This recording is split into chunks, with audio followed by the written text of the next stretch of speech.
Hello people! Gusto niyo ba ng ganito ka-flapping mamon? Tara gawa tayo. Pwedeng pang baon sa mga estudyante, pwedeng pang benta, pwede din pang merienda. Gumamit ako dyan ng 7 eggs. Medium eggs yung gamit ko. Una natin gagawin dyan, gamit ang malinis na kamay, i-separate natin yung yolks and white eggs. Gumamit ako ng maliit na mangkok dyan para dyan natin i-crack yung ating isang itlog. Saka natin i-separate yung white at yung yolks. After na-separate yung egg yolks, ay ibibit natin yan with 1/3 cup ng sugar, 1/4 cup ng butter, 1 teaspoon ng salt, at 1/4 cup ng water. Pwede milk instead of water.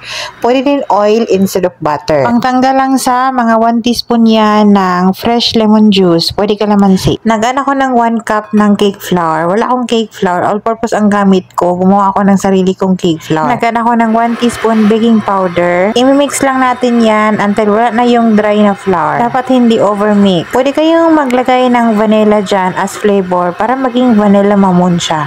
Pwede kayong maglagay ng lemon juice or lemon zest instead of water para lemon mamon. Sinet aside ko muna yung mixture kanina na yellow. Tapos ito namang egg whites. Ibibit natin yan until fruity. Nag-add ako dyan ng 1 teaspoon cream of tartar. Kung walang cream of tartar, pwede naman 1 teaspoon ng lemon juice or calamansi juice. Habang nagmi-mix tayo, ay unti-unti natin i-add yung 1/2 cup granulated sugar. Pag successful yung mirang natin, ibig sabihin, successful yung sponge cake natin.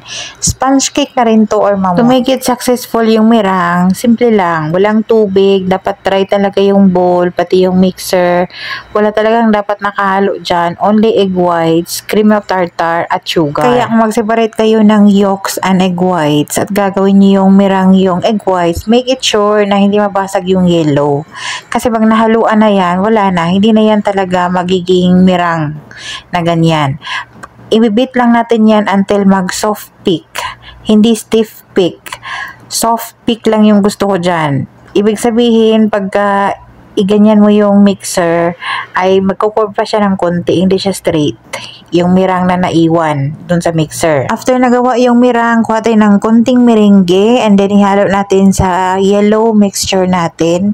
Ang rason dyan, para konti lang muna, para mas magaan pa yung ating yellow mixture. Kasi pag ibuhos natin agad dire-diretso doon sa mirang, eh mabigat yung yellow natin. Magdi-deflate yung ating air magdi-deflate yung air ng ating mirang. So, hindi na siya maging fluffy mamon. Sana gets nyo yung explanation ko, pero kung hindi, wag nyo munang gawin to. To make it lighter yung ating mixture na yellow ba, dagdagan natin ng konting white para maging light or magaan.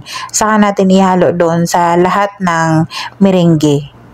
O, intindi na. Pag hindi pa talaga, iwan ko na lang talaga sa inyo. After na pagaan yung ating yellow mixture, saka natin i-add sa ating white mixture. Gagamit tayo dyan ng cut and fold method sa paghahalo. Ibig sabihin, dahan-dahan lang ika-cut, then i-fold. I-relax lang yung kamay. Pag may date kayo, huwag nyo munang gagawin to. Kailangan kasi ingatan natin yung mga air na nandyan sa mirang na yan. Bakit pa tayo gagawa ng mirang kung mawala din naman yung air dyan? Babagsak lang yung ating chiffon or ang ating mamon. Naisipan ko namang gumawa nito after lunch kanina. Para nga pangbaon ng mga estudyante dito. Diyos ko po. Ako naman ay sumasakit yung ulo ko kakaisip kung anong ilagay sa mga baon ng mga bata. At yung ating mirang, wag overmix sa paghalo. Halo-halo lang until magmix yung yellow and white. Pagka okay na, sabay na ilagay doon sa ating molder. Yung binili kaninang cupcake liner, jumbo yung nakalagay. Kaya akala ko ay hindi magkasya doon sa cupcake molder na meron kami. Buti na lang meron kaming itong clay pot or clay molder na tinatawag nito. Dapat itapon na yan kasi nga nung mga nakarang taon pa yan na binili ni Amo na cream brownie. Libre yung mga ganyang dito, lagayan. So hindi ko tinapon, feeling ko kasi magagamit. Tama naman talaga ako, nagamit pa talaga. Hindi pa ako nangalahati sa mixture, sobrang dami pala. Sabi ko gagamitin ko na yung cupcake molder. Wala akong choice.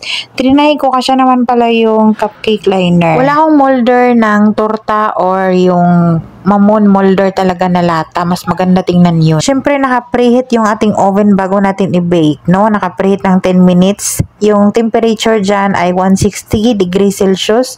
Binake ko lang yan ng 30 minutes until mag-golden brown ng konti yung top niya. Dagdag taste, no? Nag-add tayo or nag-spread tayo dyan ng butter sa top habang mainit pa.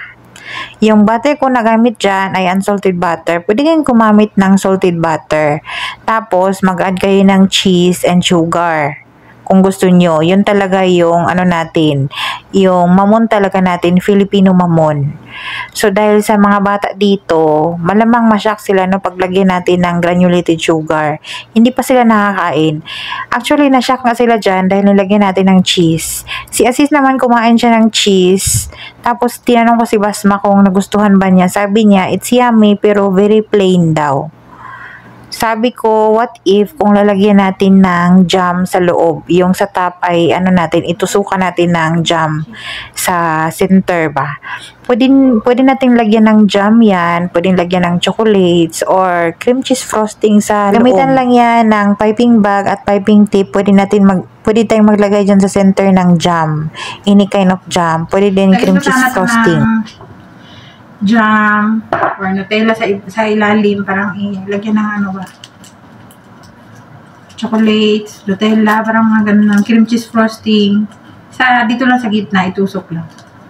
Sabi ni Belle, masarap na daw ang plain kasi na-try na niya na. Sobrang lambot. Pwede din yan, dulce de leche sa loob. Tapos gandahan ng packaging. Pwede nang pangbenta. Nakakabitin yung isang piraso, kaya pag ibenta nyo yan, laki-lakihan nyo naman. Marami naman tayong molder dyan sa Pilipinas. This is chiffon cake na to, pagka ilagay nyo to sa baking pan na malaki. So alam nyo na, ang recipe ilagay ko lang sa comment section. Okay?